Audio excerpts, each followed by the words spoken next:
नमस्कार, मैं आर.डी. भारती और आप देख रहे हैं बिहारी सुल्तान। समर शेष है नहीं पाप का भागी, केवल व्याघ्र जो तटस्थ है समय लिखेगा उनके भी अपराध। ये दलित प्रेम केवल चुनाव में ही क्यों, चुनाव के बाद क्यों नहीं? केवल अपने दल के दलितों से प्रेम, दूसरे दल के जो दलित हैं वो दलित नहीं। बहुजन समाज पार्टी के प्रदेश अध्यक्ष तमिलनाडु के चेन्नई में उनके आवास के सामने आपराधिक तत्वों ने सरेआम हत्या कर दी और स्टालिन सरकार से इंडिया गठबंधन के जितने भी बड़े बड़े नेता हैं जो प्रधानमंत्री नरेंद्र मोदी जी को टक्कर दे रहे हैं, वो सवाल इसलिए नहीं करेंगे क्योंकि उनके इंडिया गठबंधन के वो घटक दल है, पार्टनर हैं। इसका मतलब यह है कि जो हमारे केंद्र में ये बातें गूंज रही थी कि कोई अच्छा आतंकवाद नहीं, कोई बुरा आतंकवाद नहीं, तो इसका मतलब इस देश में केवल वोट की राजनीति होती है। SC ST के नाम पर केवल वोट की राजनीति होती है। SC ST वह जो हमारे राजनीतिक दल से जुड़े हुए हैं, अगर आपके राजनीतिक दल से जुड़े हुए हैं उनको SC ST में हम नहीं लेंगे, उनको किसी प्रकार का कोई हक अधिकार की बातें नहीं करेंगे, उनको कुचल दिया जाएगा, मसल दिया जाएगा। और यही वाकया हुआ। बहन मायावती जी करे शब्दों में आपत्ति जाहिर की है, स्टालिन सरकार से मांग की है और चेन्नई भी पहुंच गई हैं अपने प्रदेश अध्यक्ष की दिवंगत आत्मा की श्रद्धांजलि के लिए। वो बार बार कह रही हैं हम उनके परिवार के साथ खड़े हैं। पूरी बहुजन समाज पार्टी के कार्यकर्ता, युवा, मतदाता सब उनके साथ खड़े हैं। और तो और आजाद समाज पार्टी के मुखिया चंद्रशेखर आजाद ने मांग उठाई।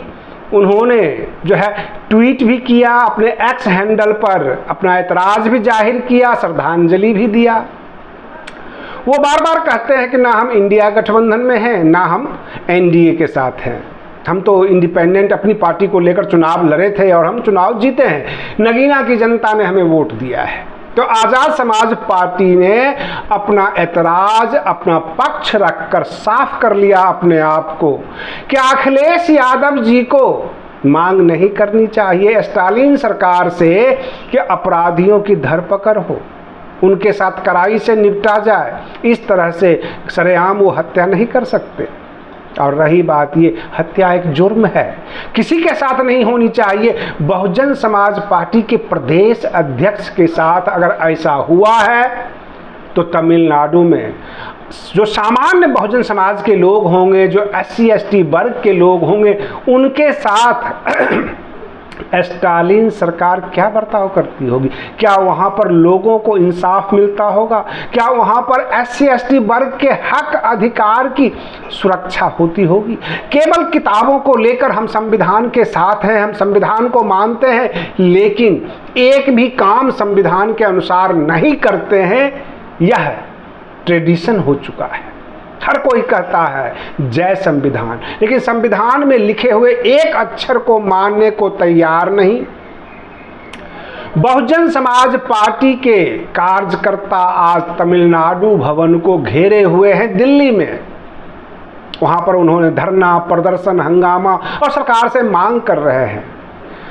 जो अपराध है अपने आप में अपराध है, चाहे वो सामान्य व्यक्ति क्यों ना हो, और उसके लिए सरकार को गंभीर होना चाहिए। यहाँ पर एक दल, एक पार्टी से जुड़ा हुआ और खास करके एक प्रदेश अध्यक्ष के साथ, एक राजनीतिक चेहरे के साथ ये अनहोनी हुई है। सरकार को इसमें गंभीरता से पेश आना चाहिए, सरकार इसके प्रति गंभीर हो। बहन मायावती जी एवं उनके चारों तरफ इर्द गिर्द जो नेता हैं वो गंभीर है। सोशल मीडिया पे और अन्य जगह है, हर जगह अपना अपना विरोध जाहिर कर रहे हैं, लेकिन विरोध एक अलग बात है। सरकार को गंभीरता से इन बातों को लेना चाहिए। और प्रश्न ये उठता है, क्या हमारी वर्तमान सरकार, केंद्र सरकार क्या गंभीर है? अगर भाजपा विपक्षी दलों में कमियां ढूंढती है तो क्या भाजपा ने, केंद्र ने स्टालिन सरकार से सवाल किया कि ऐसी घटनाएं क्यों हुई और क्या इस तरह की घटनाओं की पुनरावृत्ति होगी? अथवा आप केवल दलित उत्तर प्रदेश में खेलेंगे, बिहार में खेलेंगे, जहां पर वोटों की राजनीति है, वहां पर SC ST करते रहेंगे? साउथ इंडिया में यानी दक्षिण भारत में अगर कोई ऐसी घटना होती है उसके ऊपर ऐतराज क्यों नहीं होना चाहिए। और रही बात ये, कांग्रेस के जो नेता है, बड़े नेता है मल्लिकार्जुन खड़गे, वह भी SC ST से आते हैं और दक्षिण भारत से आते हैं। उन्होंने कितना ऐतराज जाहिर किया? क्या उन्होंने स्टालिन सरकार से सवाल किया कि इंडिया गठबंधन में हम सब एक है, हम लोगों का जो भी है मोटिव एक है, विचार एक है, लेकिन यह तो आपराधिक मामला है, चाहे वो बसपा के साथ हो, कल को सपा के साथ हो, आजाद समाज पार्टी के साथ हो, किसी के साथ भी हो सकता है। और रही बात, क्या अपराधी आपके सगे हैं?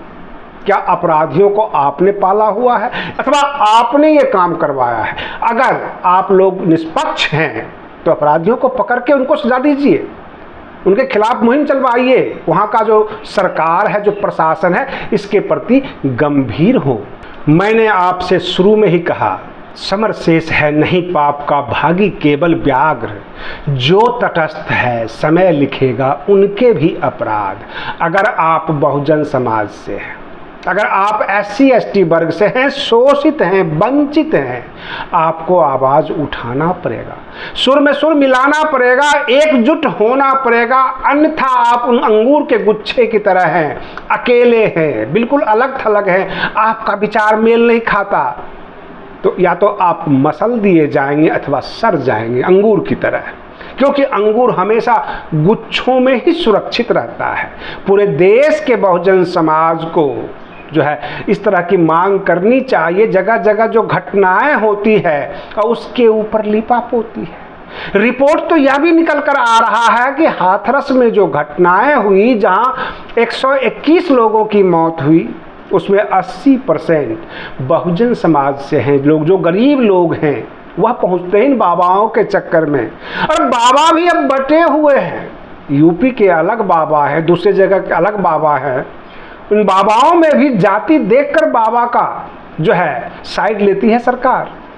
तो इस तरह की भी समस्याएं निकल कर आ रही है। देखा यह जाता है कि जो बाबा आश्रम चला रहे हैं वो किस जाति से है और उस जाति का कौन बड़ा नेता है जिसका संरक्षण प्राप्त है। हाथरस कांड में उंगलियां उठ रही है उत्तर प्रदेश के नेता प्रतिपक्ष के ऊपर, विपक्षी नेताओं के ऊपर, कि उनके बिरादरी से उनके लोग हैं ये बाबा। योगी सरकार तो अपनी कार्रवाई कर रही है, लेकिन बाबाओं को भी जाति देखकर कार्रवाई की जाएगी, संरक्षण किसका मिला हुआ है यह देखकर कार्रवाई की जाएगी। यानी आम जनता के जान की कोई कीमत नहीं। आप जाते हैं, चंदा देते हैं, हाथ जोड़ते हैं, उनकी प्रार्थनाएं सुनते हैं, हर प्रकार का सपोर्ट करते हैं और लास्ट में भगदड़ के शिकार हो जाते हैं। इन अंधविश्वास से हमेशा बचना होगा।